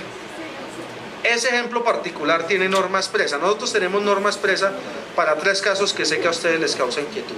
1, el accidente cuando se está transportando. 2, el accidente en función sindical. 3, el accidente en eventos deportivos. Dice la norma, la ley 1562, que el accidente que sucede cuando se mueve de la casa al trabajo, del trabajo a la casa, yo te entiendo porque tú dices, es el trabajo el que está generando la oportunidad para desplazarme. Pero aquí la norma le generó una excepción. Dijo, en ese caso es solo si la empresa es la que suministra el transporte.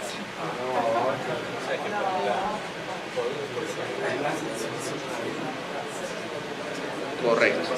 Si la empresa le suministra el transporte es accidente, si no le suministra el transporte no es accidente de trabajo. Eso dice la norma. Ahora, el suministro, y aquí lo digo un poco en temas de debate académico, no quiero expresar posturas, la norma lo dejó amplio. No dice si es en especie o en dinero. Y ahí creo que es un tema que está pendiente por resolver. Porque muchos creen que es solo en especie. Yo creo que el suministro es en especie o en dinero. Ahora, en dinero cuando se lo dan como medio de transporte, no como auxilio de transporte, que es distinto. Medio de transporte es tome para el taxi y me trae el recibo. Auxilio de transporte es le doy 100.000 pesos al mes, usted mira a ver en qué se los gasta. ¿O en qué se va? Es el medio de transporte el que sería suministrado por la empresa, no el auxilio.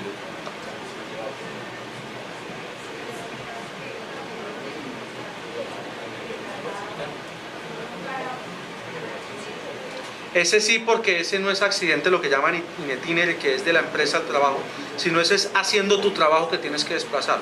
Ese sí sería. 2, función sindical. Hay que decirlo transparentemente, pienso que fue de los grandes logros que logró el sindicalismo en la ley 1562. El accidente en función sindical no estaba calificado como un accidente de trabajo antes. Hoy en día quedó como accidente de trabajo mal redactado, como muchas normas, porque dice también se considera como accidente de trabajo el ocurrido durante el ejercicio de función sindical, aunque el trabajador se encuentre en permiso. O sea, ese aunque sobra, ¿qué quiere decir? Que si no se encuentra en permiso también, pero si se encuentra en permiso también. No, pero sí, es como redundante. Yo lo digo transparentemente, eso, omitamos esa discusión, que si nos queremos coger agarrarnos, decir que es accidente solo si está con permiso, parece muy discutible. Creo que el objetivo era decir que la función sindical, el accidente en función sindical constituye un accidente de trabajo.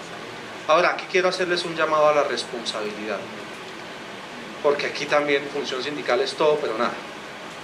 Responsablemente es la defensa del derecho del trabajador en sus intereses jurídicos, en sus intereses económicos, promover espacios de integración, esto es función sindical, responsablemente. Pero como es tan amplio el concepto, pues cualquiera puede decir el día de mañana que estaba en San Andrés en función sindical y se ahogó. Quiero ser exagerado, pero porque me gusta llevar los mensajes claros.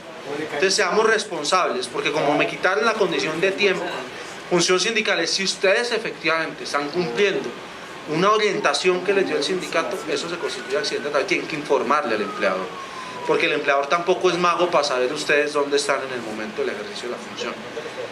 Pero vamos a caer muchos en la tentación de San Andrés. ¿Por qué vamos a caer mucho en la tentación de San Andrés? Porque es que las prestaciones económicas del sistema de riesgos laborales son mejores que las del sistema de origen común. La incapacidad en riesgos laborales va al 100, la EPS va al 62, al 66 y a partir del 90 días al 50. En riesgos laborales la pérdida de capacidad laboral por debajo del 50 da indemnización, en riesgo común no da indemnización. Entonces eso puede ponernos a nosotros en algunas tentaciones que la idea es que pues, tenemos que ser muy correctos al momento de administrar ese criterio. El accidente en evento deportivo, la norma le establece dos condiciones. Por cuenta, es decir, que la empresa lo financia, les paga. Ustedes se van a la representación en el torneo interbancario que va a ocurrir en la ciudad de Bogotá y ustedes van en representación del Banco de Bogotá, pues si allá se friegan una pierna, eso es accidente de trabajo. Y en representación ya no es cuestión de financiamiento, es cuestión de que les autoricen decir que ustedes son el equipo o están representando a la institución. Nosotros venimos diciéndole, y aquí sí les digo un poco a muchas empresas, que para cerrar un poco el tema, uno tiene que decir que aquí nadie puede actuar en representación de la empresa a menos de que sea expresamente asignado. Porque como todos llevamos el corazón en el alma a la compañía, pues me pongo el uniforme de la empresa para jugar el partido del fin de semana y puedo generar confusiones. Entonces la regla es, si están expresamente designados por la compañía para que representen a la empresa, eso va a ser un accidente de trabajo, así sea la hora que sea. El tema es muy amplio. La fiesta de fin de año la financia la empresa, la suministra la empresa, pues allá pues, tiene que haber guerra de peleas y eso se puede considerar un accidente de trabajo. Por eso a muchas empresas les venimos dando la mala noticia de decirles eliminen el trago de las fiestas de fin de año, porque es que si no eso va a ser... Aquí ya hicieron... Bueno. En el caso de la enfermedad es más fácil, porque en el caso de la enfermedad la ley establece que el primer criterio para saber si una enfermedad es de trabajo o no es mirar si está en un listado oficial de enfermedades calificadas como trabajo. De hecho, el primer listado estuvo para en el Código Sustantivo del Trabajo. Recuerdo que esa norma, por ejemplo, dice que las enfermedades, digamos, epidémicas no pueden ser consideradas como accidente de trabajo. Yo hoy en día creo que ese debate sí es válido, eventualmente si se puede dar, si como consecuencia de una accidente de trabajo usted lo asigna en un lugar donde es evidente que puede estar expuesto a una condición epidémica. Ese es más fácil. Pero ustedes miran el listado. Hoy en día miramos por allá el decreto 2566 y ahí miramos un listado. Pero el hecho de que nuestra enfermedad no esté en el listado no quiere decir que no sea enfermedad de trabajo. Pasa que la vuelve más compleja, porque ahí sí ya entro al nexo de causalidad. Tengo que demostrar que el trabajo tiene causa. La enfermedad tiene causa en el trabajo como tal. De ahí la importancia de los exámenes médicos de ingresos y de retiro. Los exámenes médicos de ingresos y de retiro, los de ingresos no son para seleccionar, para saber si contrato o no a la persona.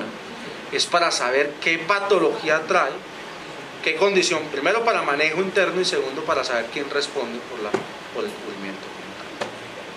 Y la parte procesal, una parte más confusa. Todas estas normitas han hecho alguna mención, pero las normas claves sobre el decreto nuevo 1352 del 2013, por acá, 2001, 2463 del 2000. La parte procesal es cuál es el curso que hay que seguir cuando hay que discutir la condición de la enfermedad o del accidente. Esto tiene dos fases. Una parte que se hace al interior del sistema y otra parte que la hace al exterior, un externo del sistema. Al interior del sistema es la calificación que hace la RL o la EPS. Según la norma vigente, ellos tienen que conformar un equipo interno y hacer las valoraciones, etc. Nuestro decreto 1352 establece una cosa increíble, increíble. La norma es larguísima, pero le dio por poner en sus vigencias. Se mantiene vigente el inciso 1 y 2 del artículo 5 y el inciso 2, pero no todo, solo el parágrafo 2 y 4 del artículo 6 del decreto 2463. Lo que digo increíble es que les era más fácil replicarlos y no dejar el decreto 2463 vivo en unos incisos, parágrafos, artículos, líneas, y entonces hoy en día tenemos esta confusioncita, que se las voy a aclarar. Las normas que quedaron vigentes del 2463 hacen referencia al procedimiento interno, lo que hacen las EPS y las ALLs para la calificación, eso no cambió. Todo lo que cambió es el proceso externo, lo que es las juntas de calificación. Eso hoy en día está regulado por el decreto 1352 del año 2013. Ese decreto 1352 del año 2013 reguló un procedimiento, así como existe, no se preocupen si no ven muy bien, así como existe un proceso laboral, que ahí usted pone una demanda, que se la admiten, que corren traslado, que se notifique, que después viene una audiencia, términos para apelar, etc. Este decreto lo que hizo fue regular un procedimiento para las juntas. Hoy en día nos toca estudiarnos eso, porque empieza, si hay discusión, no estoy de acuerdo con lo que hizo la EPS o la RL cuando me calificó, o si hay incumplimiento, no lo ha hecho, yo voy a la junta y ahí empieza todo un proceso de reparto, hay un trámite, hay unos términos, se inicia el trámite, se cita al paciente, se hace una valoración, unos estudios, todo eso tiene términos, se radica un proyecto de fallo, se hace una audiencia para comunicar el fallo, aclaraciones y correcciones, recursos, remisiones a juntas nacionales, y si todo eso termina y no estamos de acuerdo, eso no acaba ahí. Uno siempre tiene la posibilidad de ir a un juez ordinario laboral para discutir lo que haya decidido la junta de calificación. Ese proceso sí es bien largo, porque a veces uno dice, ya acabé con lo que decidió la Junta Nacional. No, yo puedo ir a un juez laboral. Lo que pasa es que el juez laboral normalmente, las juntas de calificación tienen dos funciones esenciales. Una, deciden, pero también funcionan como peritos. Ustedes, si quieren, no estén en ningún conflicto y pueden ir a pagarle a la junta para que haga un dictamen pericial y les califique su condición. Las juntas de calificación normalmente son llevadas como peritos a las instancias judiciales. No quiere decir que el juez no pueda cambiar su dictamen, pero normalmente tiende a haber algún tipo de coherencia sobre una definición u otra. Todo esto en el contexto de la relación interna. Cuando yo sufro un accidente o me determina una enfermedad, la primera valoración la hace la entidad que me atiende y la hace el empleador cuando reporto. Pero eso no es letra muerta, eso ahí no está definido. Ustedes siempre tienen la posibilidad de manifestar su inconformidad y generar el conflicto. Ya vimos que una de las causas para ir a la junta es el incumplimiento o la discusión. También entre ellas puede ser que no se pongan de acuerdo, cuando empieza ese pimponeo entre la LLL y la EPS. La ley 1562 y el decreto ley de antitrámites contribuyeron un poco a liberarnos a nosotros los trabajadores de los impactos negativos de esos conflictos. La ley 1562, por ejemplo, de manera expresa dice, el decreto ley de antitrámites, que si las EPS y las entidades del sistema no hacen la tarea de emitir el concepto de rehabilitación al 120, porque antes era el 150, si usted tenía 150 días continuos de incapacidad, usted antes del día 180 debía saber si iba por pensión o si iba por rehabilitación. Y como no lo hacían, entonces quedábamos en que iba por nada, porque ni pensión ni rehabilitación, y quedamos en el limbo, y el problema era para todos. La empresa tampoco sabía qué hacer, y tampoco sabía si pago y después quién me responde, quién me cobra, y el trabajador también se queda sin el recurso. El decreto ley de antitrámite resolvió eso y dijo, si la EPS no hace la tarea al día 120, paga ella hasta que haga la tarea, independientemente que se supere los 180. Ese es uno de los recursos que nos trajo el decreto de antitrámites. Y también la ley de 1562, esas discusiones sobre la naturaleza, se fue un poquito por lo bajo, porque antes pasaba que todo se iba por enfermedad profesional, y si terminaban diciendo enfermedad laboral, era muy difícil hacer el recobro del pago diferente de las incapacidades. Entonces hoy en día, si hay discusión, la regla general es que se va por enfermedad común, el reconocimiento de las prestaciones económicas, y se reconoce la diferencia cuando ya haya la resolución de una autoridad que así lo defina. Por mí hablo mucho más, pero por el reloj está que me echa hace rato. Entonces, muchísimas gracias.